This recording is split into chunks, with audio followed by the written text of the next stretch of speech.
Здравствуйте, смотрите в сегодняшнем выпуске. Туркменистан и Венгрия обсудили расширение сотрудничества. Новое шоу представил туркменский цирк на Курбан-Байрамы. Президент Казахстана назначил нового посла в Туркменистане и другие новости. В Будапеште прошли политические консультации между Министерствами иностранных дел Туркменистана и Венгрии.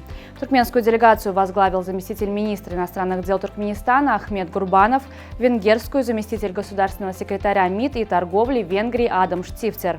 В ходе консультации обсуждался широкий круг вопросов по дальнейшему укреплению туркмено-венгерских отношений. Стороны обменялись мнениями по ключевым аспектам международной повестки. По случаю праздника Курбан-Байрам туркменский государственный цирк подготовил новое шоу. Цирковая программа будет радовать зрителей каждые выходные до 30 июня. На манеже клоуны, искусные жонглеры и гимнасты. Зрителей порадовали дрессированные верблюды и мартышки-акробаты верхом на ослике. Выступление группы национальных конных игр «Галканыш» стало гвоздем шоу-программы.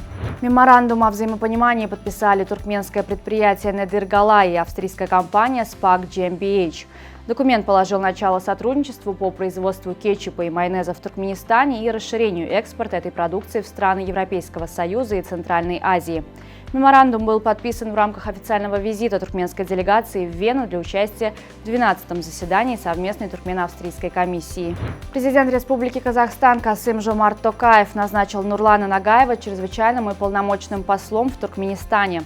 Нагаев сменит в этой должности Аскара Тажибаева, который был послом Казахстана в Туркменистане с 2022 года. Туркменские специалисты акционерного общества открытого типа Дерья Йоллары завершили строительство корпуса второго земснаряда.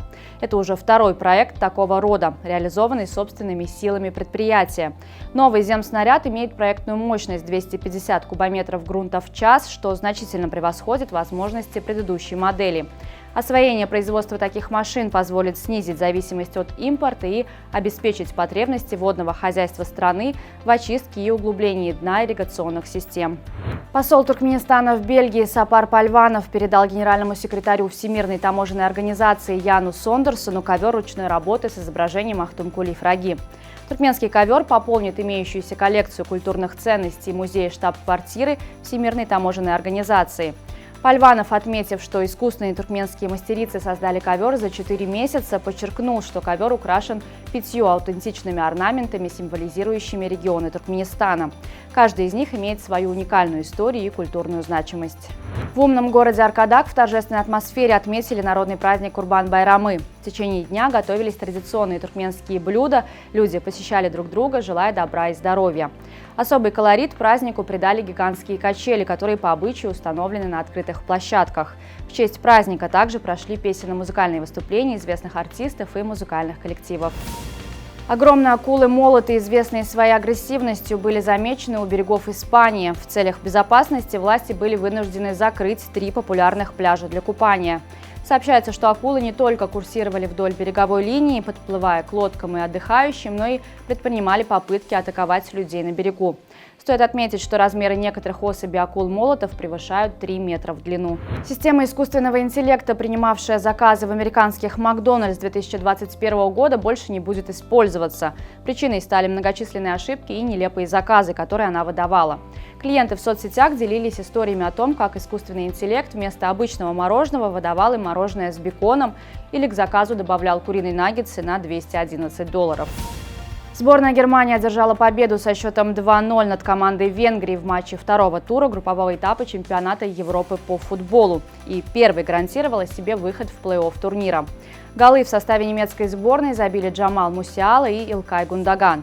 В другом матче группы А сборные Швейцарии и Шотландии сыграли в ничью 1-1. Сегодня состоится 6-й игровой день чемпионата Европы. Он вместит в себя 3 матча: Словения, Сербия, Дания, Англия и Испания, Италия.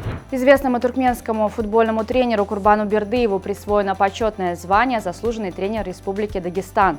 Бердыев ранее был главным тренером этого клуба, а ныне занимает должность советника президента. По итогам прошедшего сезона «Динамо» Махачкала вышла в российскую премьер-лигу. 19 июня в четвертьфинальном матче Кубка Киргизской Республики 2024 по футболу Абдышата со счетом 2-0 переиграла Алгу. На 40-й минуте экс-форвард сборной Туркменистана Сулейман Мухадов открыл счет. В компенсированное время Абдужапаров удвоил преимущество Абдышаты. В составе Абдышаты также выступает полузащитник сборной Туркменистана Теймур Чарыев. В грядущем сезоне действующий чемпион Киргизстана примет участие в квалификации Лиги вызова АФК. На сегодня это все. Желаю вам хорошего завершения дня. Увидимся завтра. И не забывайте, что Туркменпортал – ваш самый надежный источник новостей.